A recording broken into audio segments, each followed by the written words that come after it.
This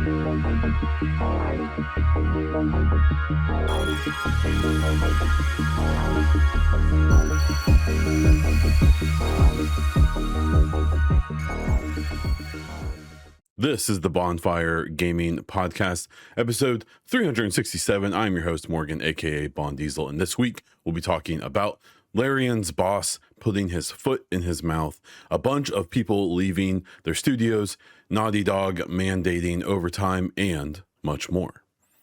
Be sure to subscribe to the show on your favorite podcast app, leave a review on Spotify or iTunes, and subscribe to the Bon Diesel YouTube channel to get all of my videos, including this podcast. Let's jump into the gaming news. James Olin, former BioWare executive who worked on Baldur's Gate and the Dragon Age games, has stepped down as the head of Archetype Entertainment, which is a studio he founded to make the game Exodus. So as the story goes, he's going to remain as a consultant with the game. I am about 99% willing to bet that is just a transition thing, and he is probably just not going to have much to do with the game moving forward, other than doing some kind of high level, maybe consultation. We'll have to wait and see. We'll probably never know, truly.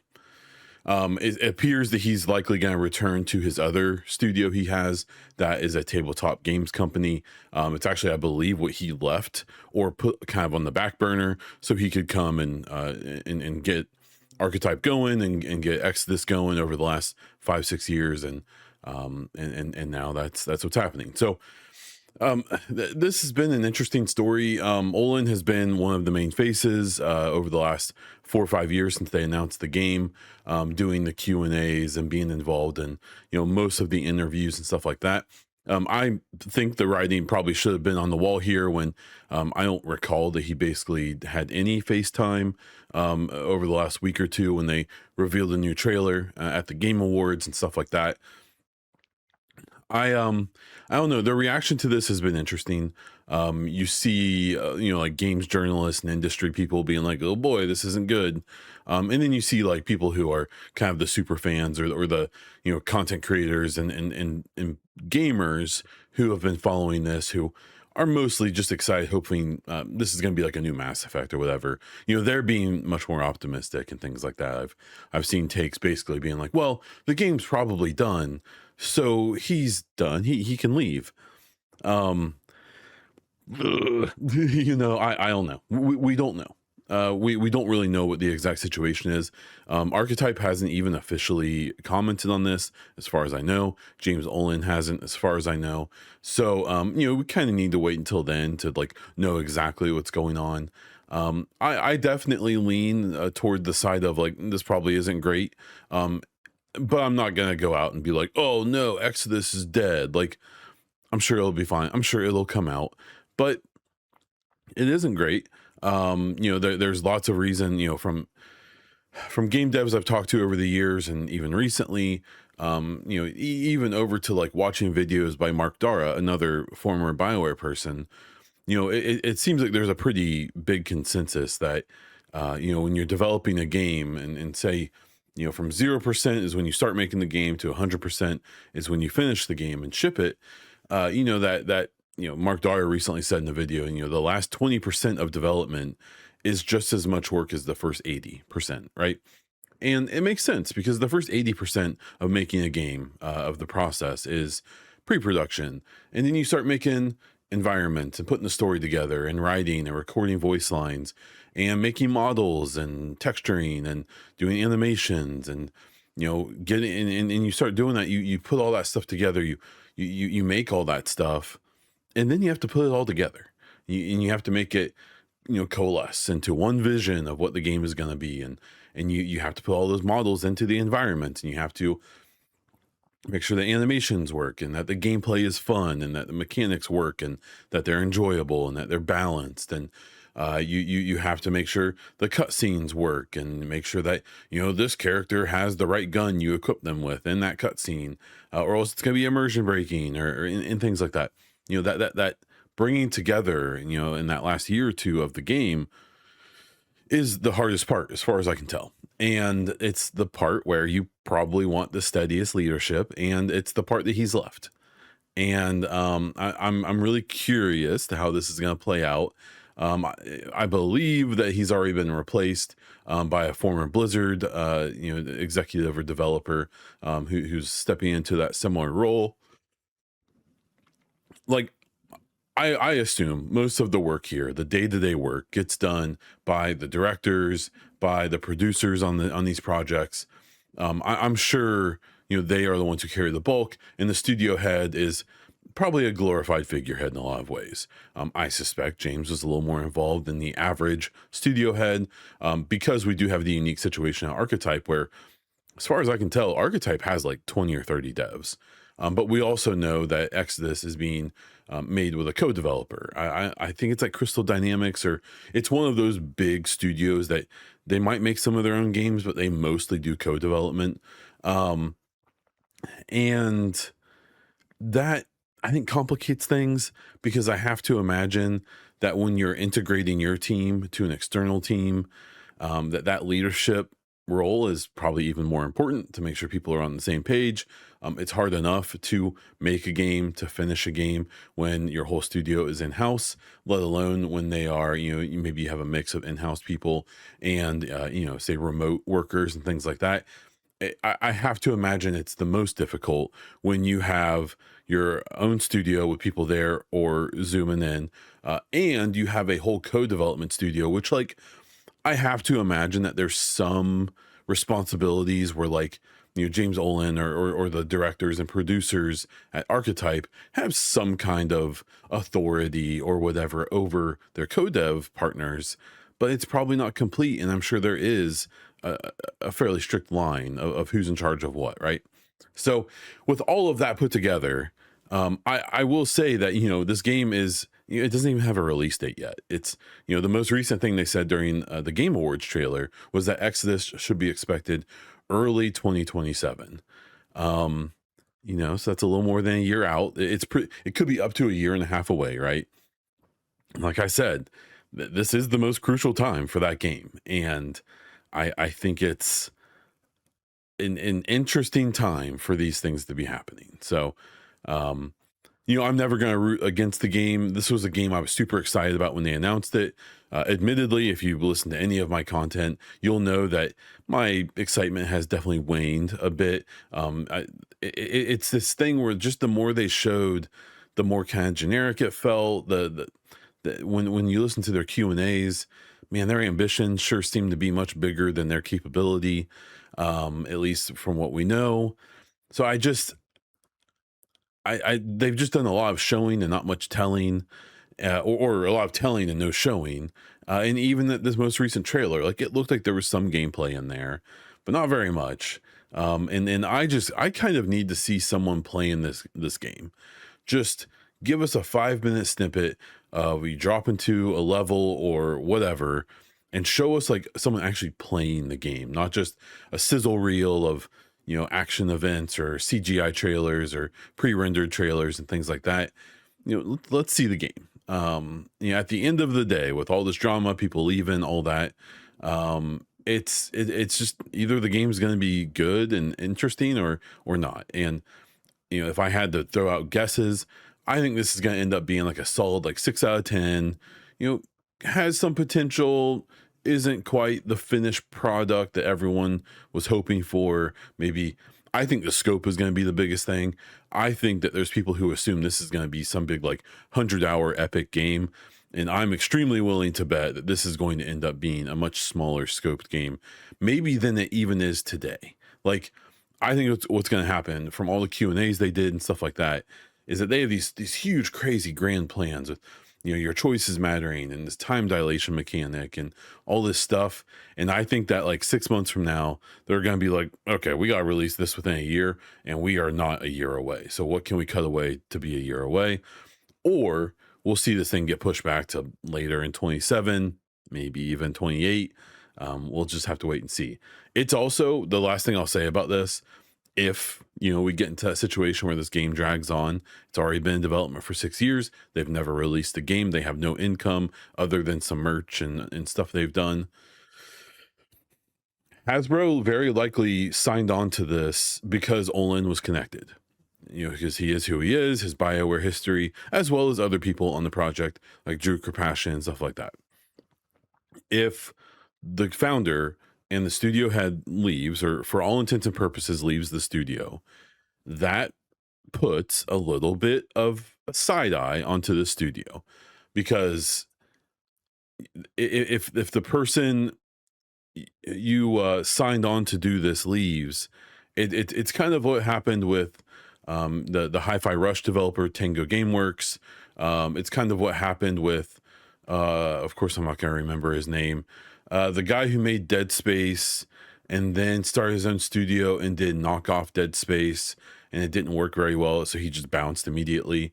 The Tango Gameworks founder left, who he's like one of the fathers of Resident Evil. So the whole reason Tango Gameworks existed was because of him. And then he left, and believe it or not, the studio got shut down. Now it's been reinvigorated by a slot publisher and Crafton, and we'll see how that goes. But then the other example was the Callisto Protocol. And that game got made by this big name who founded his own studio to make it. And then it flopped and he bounced. And I think the studio still technically exists, but they were going to make like a fighting game or something. I don't know.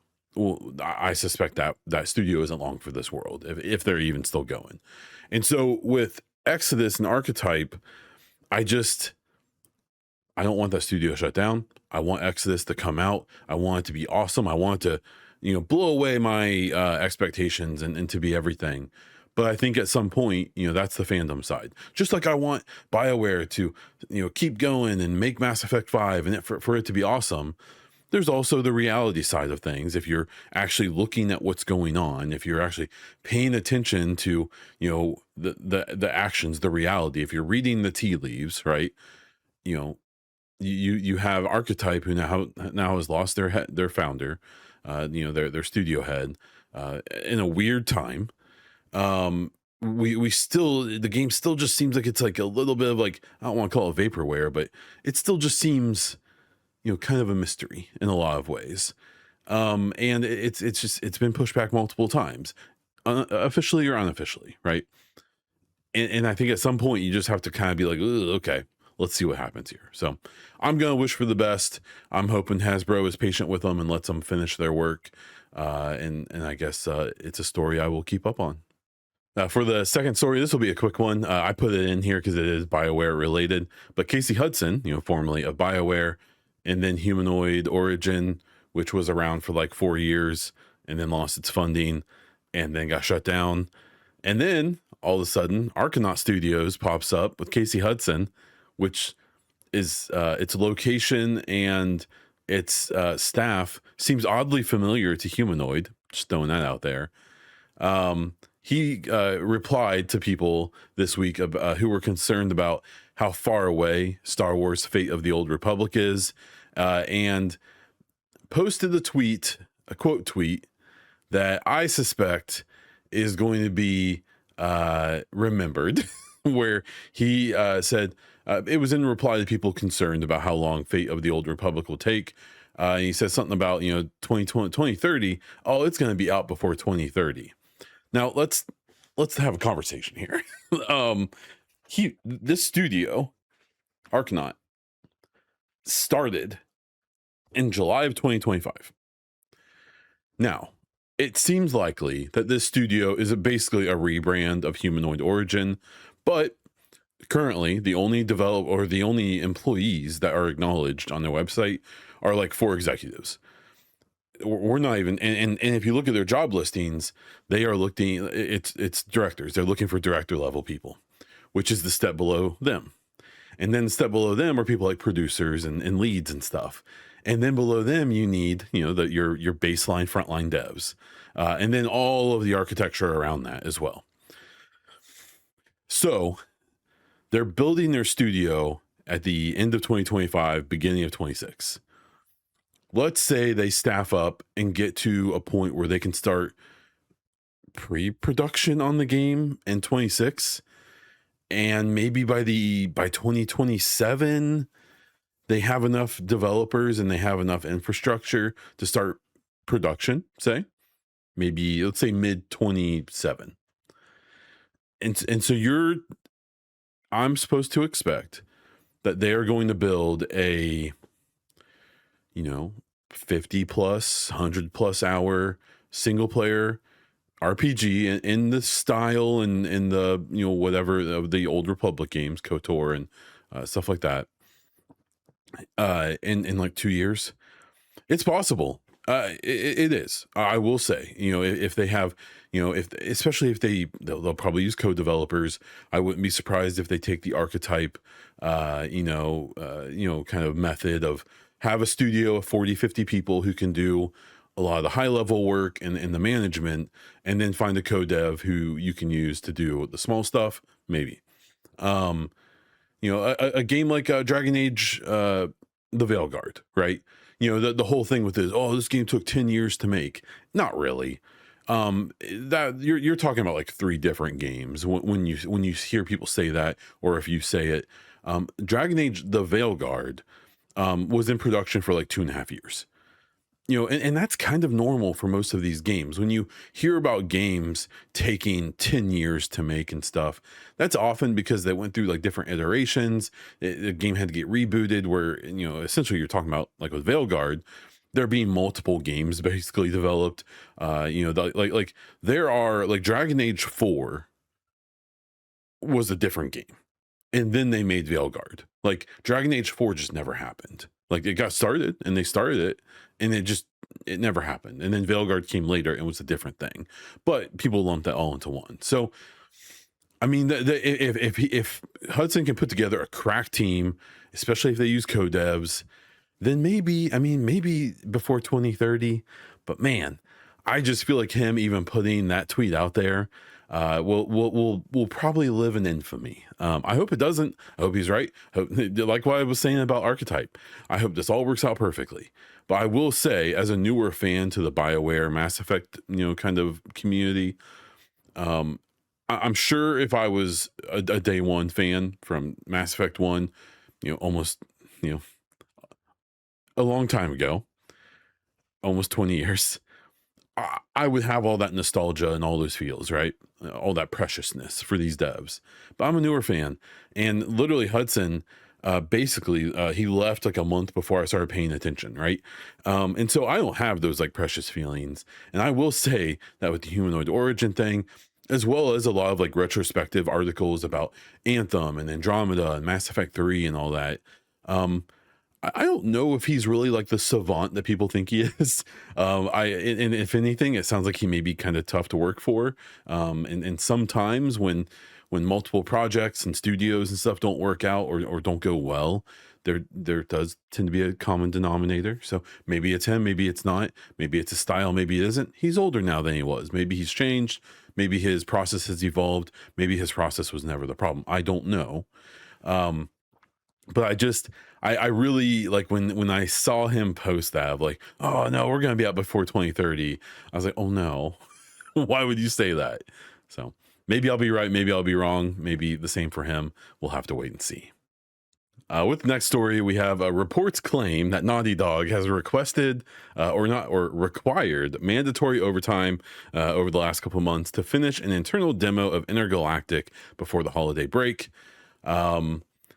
I mean, this kind of plays off of what I was just talking about with Casey Hudson. There's been multiple interviews, and I've seen the citations of it and stuff of Neil Druckmann, who's the head of Naughty Dog, being like, yeah, we're trying to get away from crunch culture and things like that. That's what they always say. And then they have deadlines. Apparently, they've missed multiple big deadlines for this game from Sony/PlayStation. And this is pure speculation. I assume that there was some probably like by end of 2025, executives at PlayStation probably wanted to see like a vertical slice demo of Intergalactic to kind of see what they're doing with the aesthetic, with the characters, with the gameplay, with the, all of that. And I imagine that's what they crunched on for the last month or two. I'm just mixed on this. Like, I've talked to devs about the crunch thing, and it definitely seems like, and this isn't a perfect example, but it definitely seems like, if you talk to older school devs, they don't like crunch, but they see it as necessary. And I've even talked to a few devs who you can tell like they wouldn't want to do it forever, but you can tell there's kind of like a rush. There's like an urgency and like I would argue even a fun that I could hear in some of their voices of like locking in for a few weeks or a few months and just, dedicating your entire life to this thing and getting it out. The issue is that we've also heard stories in recent years of studios, and I believe Naughty Dog was one of them with I believe The Last of Us or Last of Us 2, where it was like they crunched for like 2 years. And that isn't really, I wouldn't even call that crunch. I would just call that a very unhealthy working environment and schedule, right? Where, if you expect people to work 50, 60 plus hours for a couple weeks at the end of a big deadline, and you're trying to get this done or whatever, and there's like an actual goal that has like an expiration date, I still don't think it's good. I don't think it's healthy. But I kind of get it. But when it's just, oh yeah, we might not release a new game this generation, which is where Naughty Dog is at. I believe The Last of Us 2 is a PS4 game that has obviously, trust me, they've made sure to remake it, remaster it, and have like 4 different releases of it. They may not release a game for this generation of consoles natively, right? Now, there has been a joke, even though I don't think it's completely a joke, that they may try to get Intergalactic out for PS5, like right at the end of its lifespan, so that they can do a remaster, remake, all that for the PS6. I would call that a almost certainty. I think that is 1000% what they will do. It will be curious if Intergalactic falls around the release of a PS6, because with PlayStation 5, the first 4 or 5 games that came out in PlayStation 5 that were exclusive, quote unquote, to PS5 could have been cross-gen games, and some of them were, but there were games like was it God of War, I think Ragnarok, even the Ratchet and Clank game, all could have been PS4 games.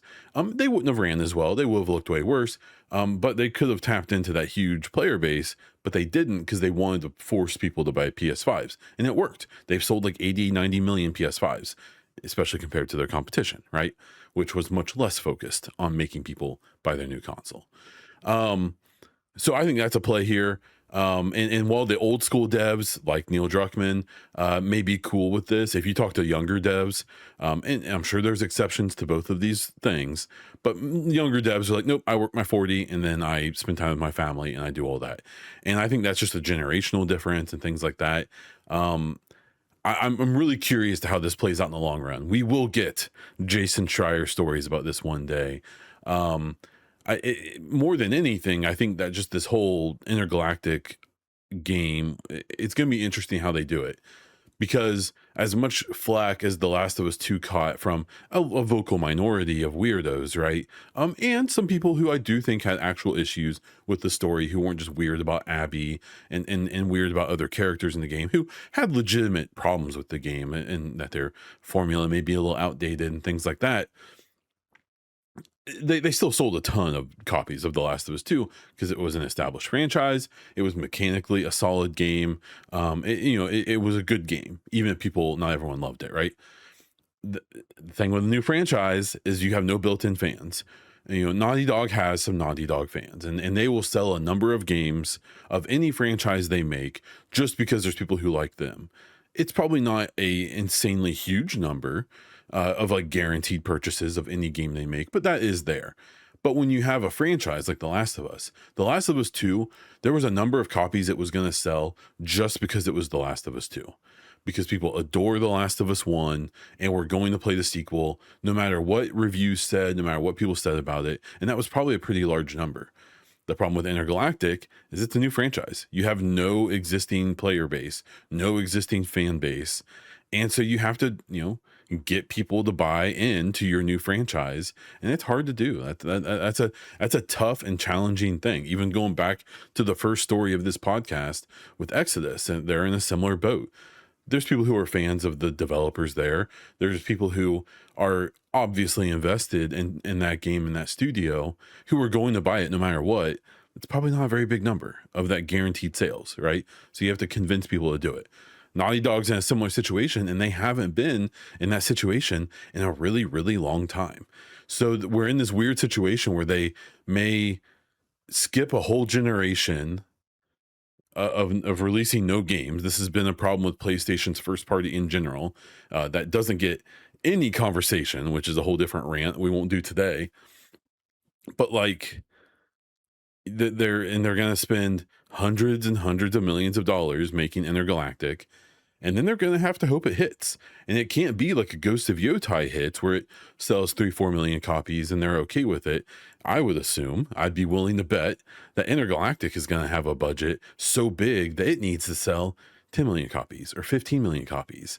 And if you've looked at the sales numbers for recent, for PlayStation first party games this generation, there's not too many games doing those numbers. They sell okay. And I think the Spider-Man games sold pretty well and stuff like that, but like, you know, we'll see.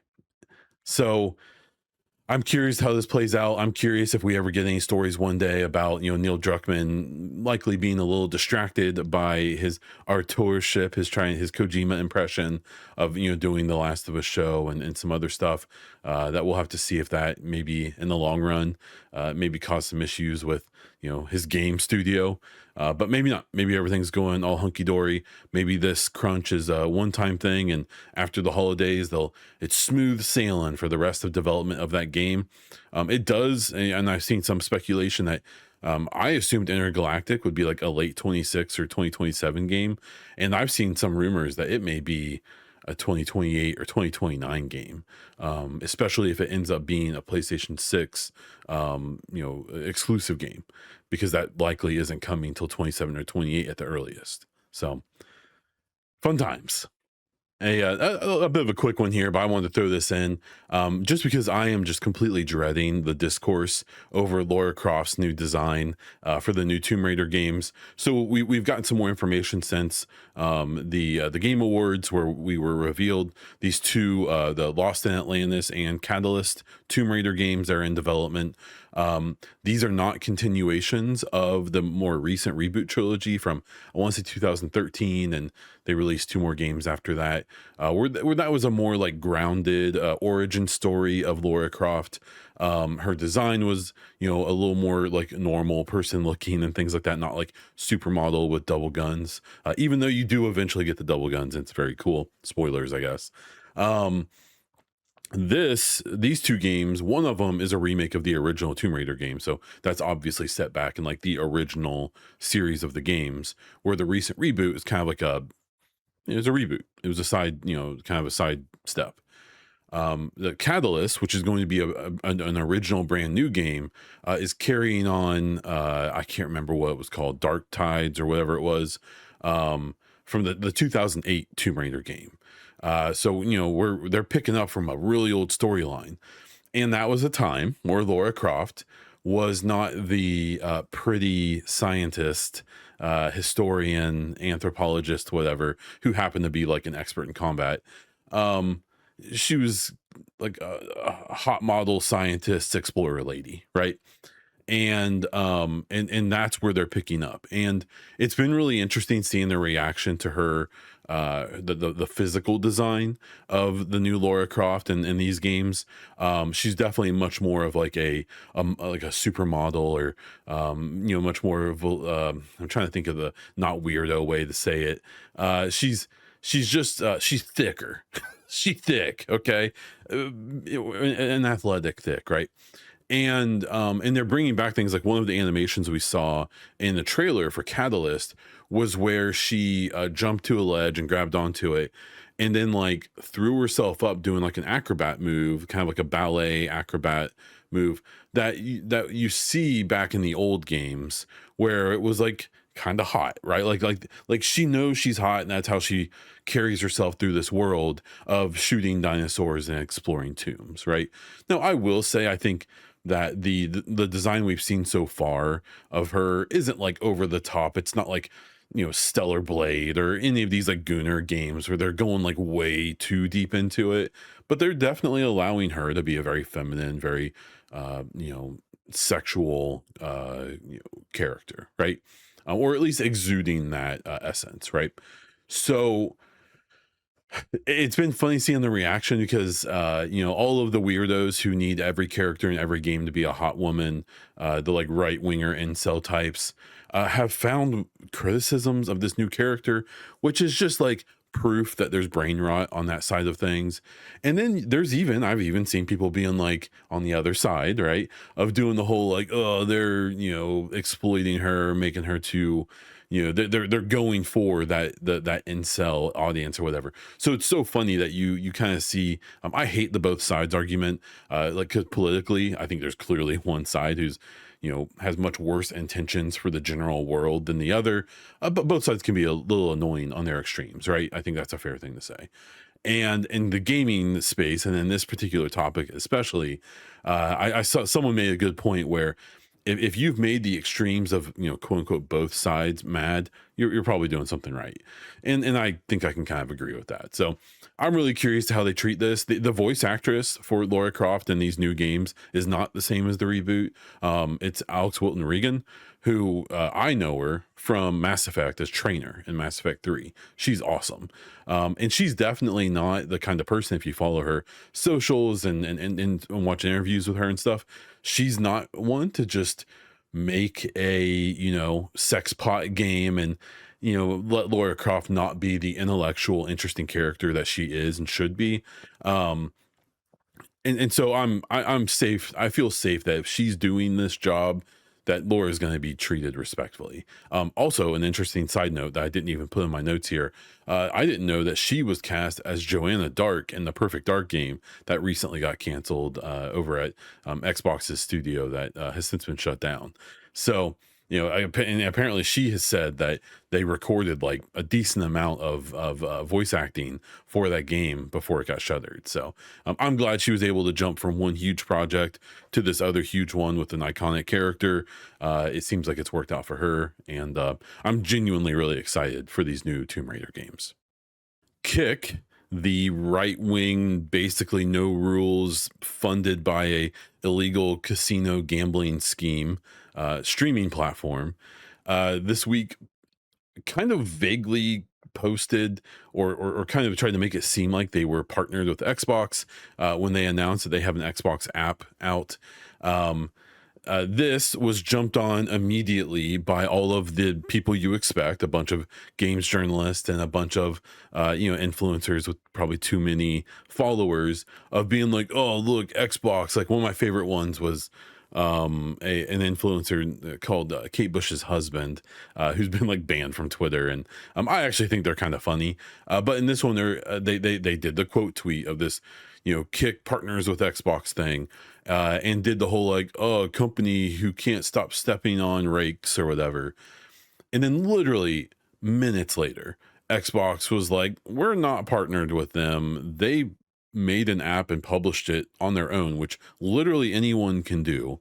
And then we will look at it and see if it fits all of our rules and regulations for apps on on our service. And it may not, right? So we'll have to see if that app even gets approved on Xbox.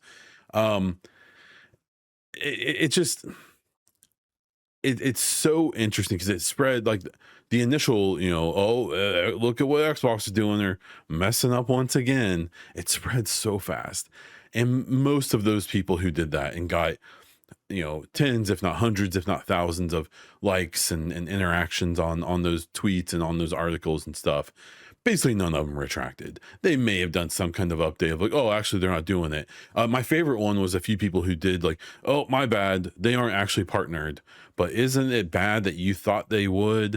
And it's just like, come on, man.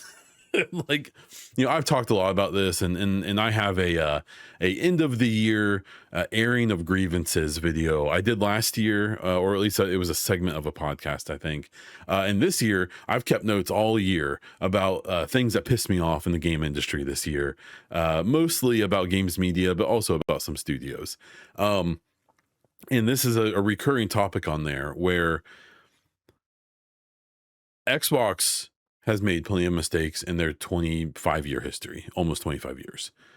In the last few years, even then, they've mistakes. They've made mistakes. I don't think any more or less than the other platforms, but that's a different conversation. But I just still don't. I think most of the things, most of the narratives around Xbox that you see people kind of parrot are pretty much all not even real, right? Or they're extremely exaggerated or extremely sensationalized, right? And I for a long time I wondered why. Like this is so strange. Like all of these games media outlets and a lot of these influencers and content creators just go out of their way to find the most negative way to present anything that Xbox ever does. And whenever they do something cool, like their accessibility controllers and all that, you just it's such a squeak of information. And when the other platforms do crappy stuff, sometimes it straight up just doesn't get reported by the same people who will just like hyper focus on anything Xbox does. And I think I figured out why. Like, and this isn't news to anyone, but if you go to the Google Analytics and it's Google Trends, and it lets you type in topics and see how popular searches are for those topics. And what you can do is if you go in there and put the time frame to 20 years ago, 20 plus, it's like 21 years ago now, is how far back they were tracking this. You can put in multiple topics and you can put in just Xbox. So that's going to show you how often that was being searched for in Google. You can do Xbox, Nintendo, and PlayStation. So these are the brand names for the top three publishers, right? Or for the three platforms. And when you submit that query, what you're going to see is Xbox having at least twice, if not more, the clicks on Google for the last 20 plus years, for the whole 20 years. There are obviously moments where, PlayStation announces a new console and you would see it tick up for a second and then drop back down. Nintendo announces a new console, ticks back up. I'm sure there were other things that happened, whether maybe like when PlayStation Network got hacked and things like that. I'm sure that accounted. But I would have to go and actually look up the stats. But from my observation, 95% of the last 20 years, if not more, Xbox has had more relevance on Google, and most of the time 2 to 3 times more relevance than the other platforms. And I'm not saying that's all good stuff. Those clicks could have easily come over the last 20 years from negative stories and stuff like that. But regardless, they get clicked on more. And I think that's why, especially here in this last 4 or 5 years, where a lot of these gaming outlets, a lot of these influencers, a lot of these content creators have discovered that the easiest way to survive and get ad revenue and get clicks and get engagement is to be negative and to be pessimistic and to sometimes just make stuff up or at least exaggerate things. They've figured out that, well, there's the fewest Xbox fans of the three big platforms. And even though Xbox appears on paper to be doing pretty well for themselves, if we make nasty articles about them, we get a ton of clicks. And so that's what they do. And, the best example I have of that is that, this was a non-story, but it got spread all around, got tons of interactions. And there's, I would say, a majority of people who saw this story will never see the pullback of it and will just assume this was still true, right? Where you had another story I talked about a week or two ago, where PlayStation did an advent calendar thing where for your profile, you could get like new profile pictures and, art for your profile that you could set and all that. And so every day you log in and open up, one of these packages for your profile, and they're all AI generated. And something we're going to talk about next with AI stuff and how controversial that is. Maybe this is the Xbot in me. Maybe this is the fanboy in me.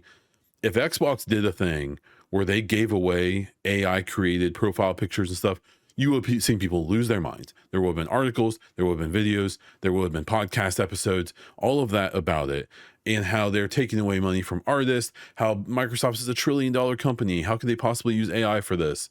This is slop. This is that. This is that. Well, that's what PlayStation did.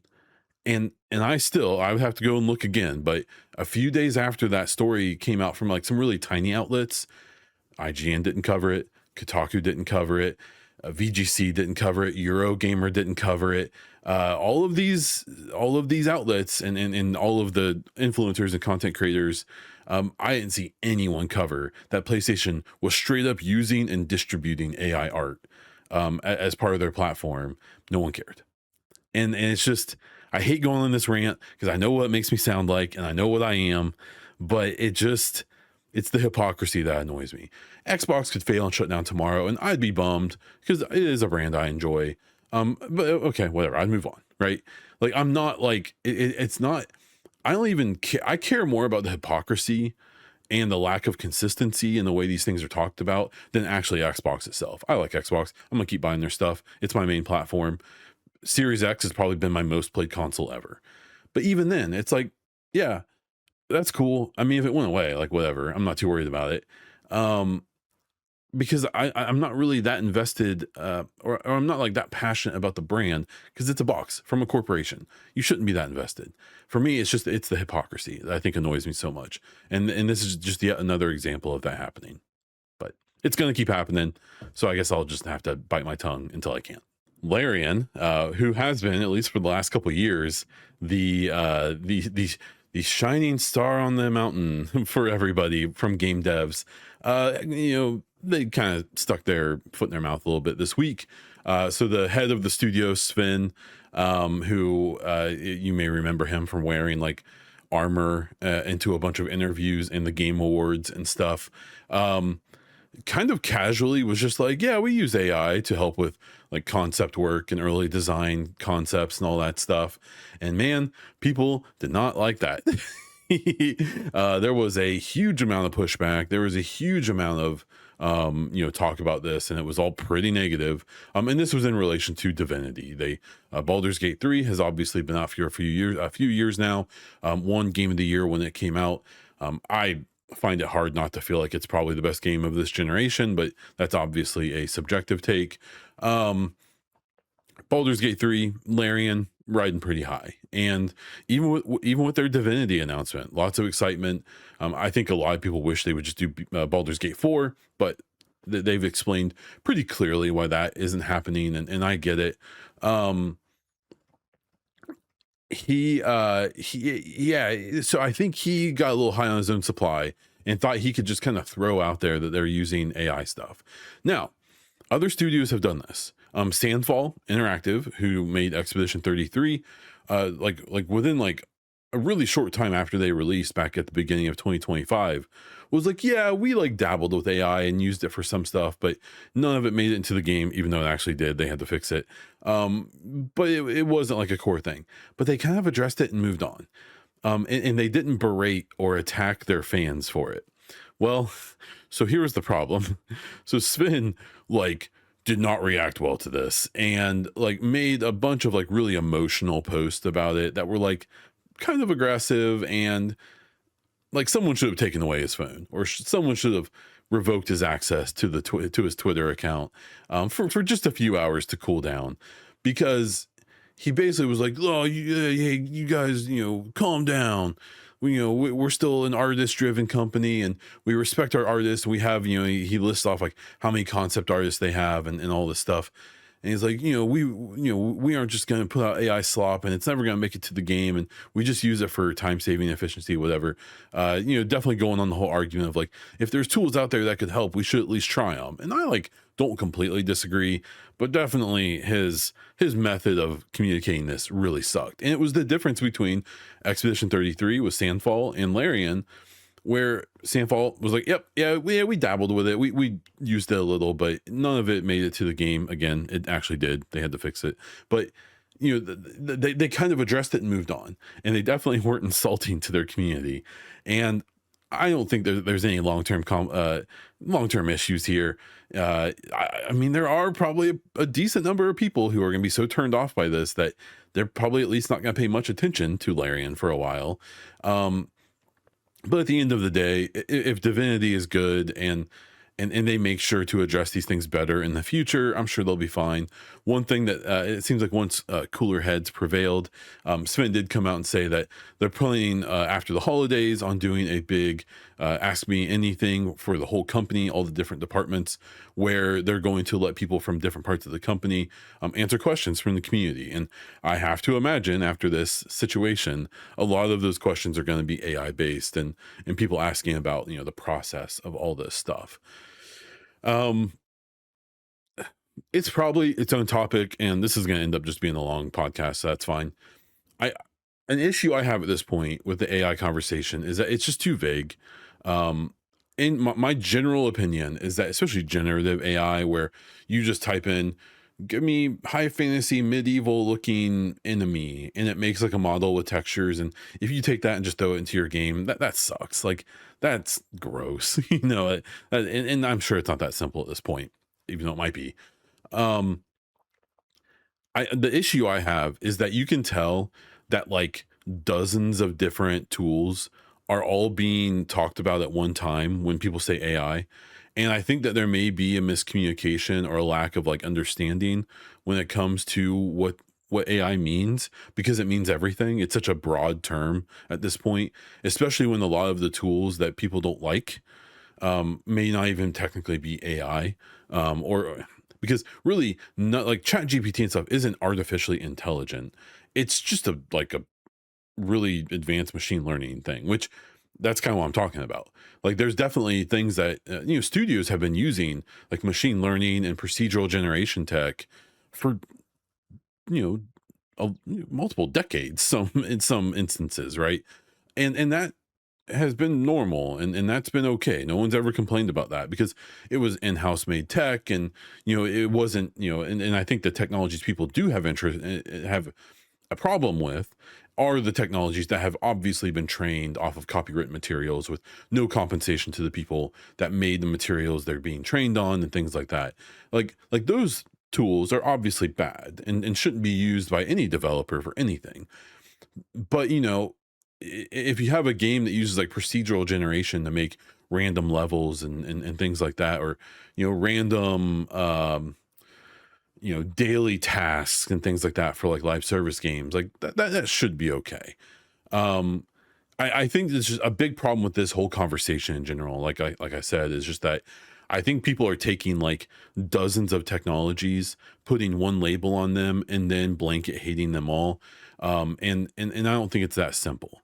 And this is where, if we had like an effective games media industry, you would have people doing articles about like, hey, here's what you should hate about AI, and here's what you should reconsider. And they could go into this and be like, yeah, like this studio is using this technology that you could construe it as AI, but they trained it on their own models, they trained it on their own whatever. Like here's how they did this thing responsibly, or here's this tech that everyone now is labeling AI is something that's been used for 15 years and is just like a procedural thing, or something like that, like a randomization tech, basically. Even looking at like Unreal Engine 5 with their meta, the meta faces that they can do, and the meta characters that it like randomly generates people, like that well, unfortunately that's probably been integrated with some kind of AI tech at this point. But even before this was a fad, it what was probably it's this procedural generation by some people today would probably be interpreted as like an AI, and it probably shouldn't be in the same boat as some of the other ones that truly are problematic. Getting to the end of the show here, Marathon's art director, the Marathon being the Bungie game that got tested earlier this year, didn't really hit very well, had a bunch of controversy around it, namely that they stole art from another artist and just blatantly put it into the game. Well, their art director has voluntarily, quote unquote, left the studio just 3 months before it's slated to release. So they've announced that the game will come out in March of 2026. Which has had its own whole discussion, which we'll get to in a second. Yeah, the art director leaving right after they probably wrote a fat check to this artist that they stole their artwork from, and was like seems like it was a pretty big part of the aesthetic of the game in general. I suspect that was a convenient use of the term voluntary, but yeah, this game, they announced it for March. I played it back when they had the test. It was that famous like weekend where Arc Raiders and Marathon had tests going on at the same time.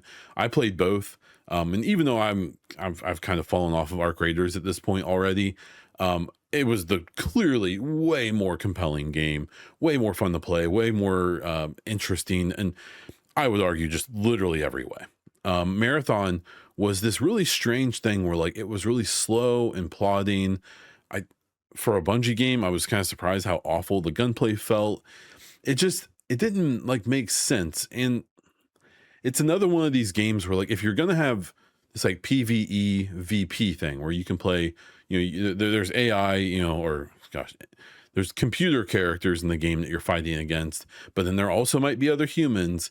It's such a challenging balance to make, I think, where I just I don't know. I don't think every extraction shooter needs to be PvP.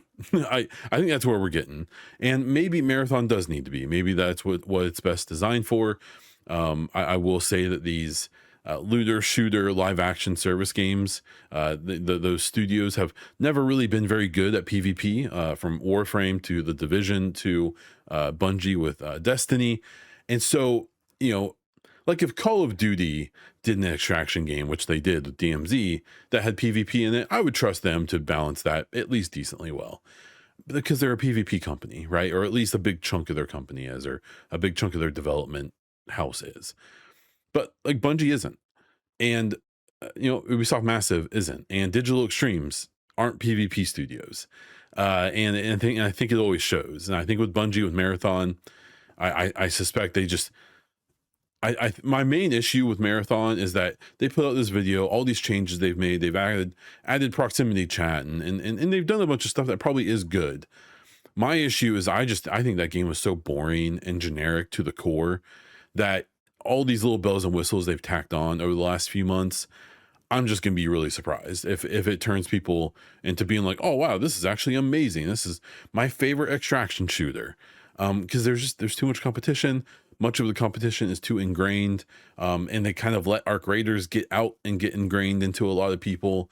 I don't know who the audience for this is going to be, and I'm a little worried it's going to be dead on arrival. And like I've said multiple times in this podcast, I hope I'm wrong. I hope it's a huge success. I hope all these devs get giant bonuses, and it's a great situation for them. I'm just a little concerned that it won't be, but I'll have to call myself wrong in some capacity here, because I honestly didn't think that Marathon would ever even release. I thought it would get shuttered before it even released and they would just move on, even though my final statement here will be that I do believe this is 100% Sony being like, get it out there, and then we're going to integrate you into PlayStation, talking about Bungie, and you're going to make Destiny 3 and then we're moving on. But we'll have to wait and see what happens.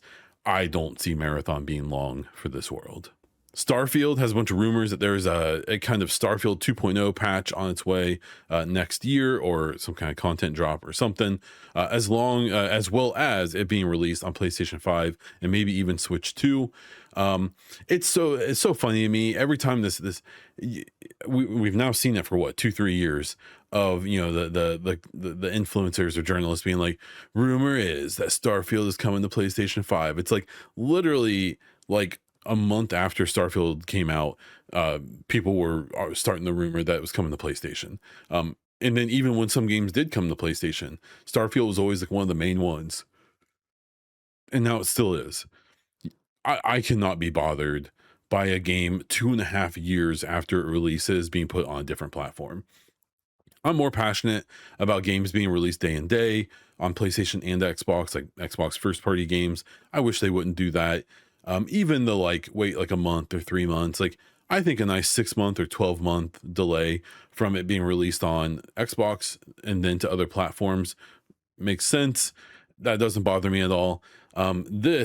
Which it's going to be at least like 2.5 years after Starfield came out before it will be on PlayStation 5. You couldn't pay me to be bothered by that. I don't care. Like, it has sold every Xbox it's ever going to sell. So why not put it on other platforms, especially from a brand like Bethesda, which, as much as people like to crap on them, I suspect it's going to sell pretty well on PlayStation when it comes out one day, especially if that comes along with a big 2.0 patch that kind of smooths out the edges of Starfield, and maybe takes care of some of the big issues people had with it. Supposedly there is a DLC coming in 2026, but much later in the year. I think people kind of expected a DLC much sooner than that, but if they're doing some big project where they're trying to revamp the game, that obviously will take precedent, and then we'll have to see what happens with that. I really, really liked Starfield. It was, I believe, my game of the year that year. The music is so good. The aesthetic is so good. Much of the story and the characters and the gameplay are great. it definitely feels dated. There's definitely things that, Todd and, Bethesda need to modernize a bit, to say the least. But it's a good game. It's just kind of dated. And I still think most of the criticism towards the game came from this being the first Bethesda game that wasn't on all consoles. It was the first like sign of that exclusivity, even though now they're getting away from that. And I think people just maybe expected Bethesda to do something that Bethesda wasn't gonna do. And there's also a lot of bad faith people just saying bad things about the thing because it's Bethesda or because they're with Xbox or whatever. So, but I think the people who have actually played Starfield for the most part have enjoyed it. I know I have, and anything they do to make the experience even better, 2 thumbs up from me. That sounds great. Jeff Keighley in his Game Awards claimed that they had 171 million global live streams. I Every year I just find it impossible to believe these numbers aren't insanely inflated. I'm sure that there are a bunch of numbers that add up to that number. But I think if you actually tried to like be a little more detailed and find out how many people watched the show, I bet it is a whole lot less. But hey, if you believe that number, then I have some stuff to sell you. So please DM me because I would love to take your money in exchange for essentially nothing. By the way, subscribe on Twitch. But I don't know. It kind of doesn't matter. There's just no reason for them to tell the truth about this because no one can really know how many people actually watched the show. And at the end of the day, he's just trying to pump up that feed for next year for 30-second ads. Because now he can say, hey, we had 171 million. I do think there comes a day in like the Game Awards 2045 when he claims that more people watch the show than exist on Earth. But we'll have to wait and see what happens there. In kind of a weird move that some news that came in late, Sucker Punch's co-founder Brian Fleming is leaving the studio after 28 years. This is after the recently released Ghost of Yotai. Sucker Punch is a strange studio. If you look back at their release history, the two Ghost games are definitely like a big kind of veer from them, where they had done more kind of like platformer arcadey games before that. They're a studio that I kind of look at like Insomniac a little bit, where like we're not putting out 10 out of 10s, 9 out of 10 games, but we're like consistently putting out like 7 and 8 out of 10s and doing it relatively quickly. And that's okay. It's Xbox, their equivalent would probably be like Obsidian. Obsidian doesn't put out bad games. They don't put out any perfect games either, and that's okay. I think most publishers are happy to be swimming in 7s and 8s. And I know I have been. One of my favorite games this year was The Outer Worlds 2. I would never go out and try to tell someone that that's a 10 out of 10 game. I would probably even struggle if I was given a rating for other people to consume. I would struggle to give it like a 9 out of 10. I'd probably give it that for me, but maybe not like to like a external audience. And that's okay. That's how I kind of feel like Sucker Punch is. This, it's hard to feel like there's bad news from someone leaving who's been there for 28 years. Obviously, you never want to leave a co-founder or have a co-founder leave, but this feels a lot different than some of the other stories we talked about today. And hopefully at the end of the day, they've left that studio in pretty good shape and pretty good hands, and they get to go enjoy their retirement, because these people work insanely hard, and I suspect retiring from the game industry is like heaven. And with the last story, Hogwarts Legacy has crossed 40 million units sold. This is such a funny one because the comments around this are always so silly. From what I can tell from a third-party outside perspective, this game is okay. It's probably one of the better Harry Potter games, or Hogwarts games. I guess it's not technically Harry Potter. Seems like it's a neat game, but not like the greatest thing that's ever been made. But the reaction to this is always, in the reaction recently, especially on social media, has been like, oh, good job on your boycott, because the owner of this IP is like a huge piece of trash, and J.K. Rowling. And it's like, look, like Hogwarts Legacy didn't sell 40 million copies because it's really good. It didn't sell that many copies because J.K. Rowling had anything to do with it. It sold that many copies because it's a really popular IP, and it seems like they marketed it pretty well.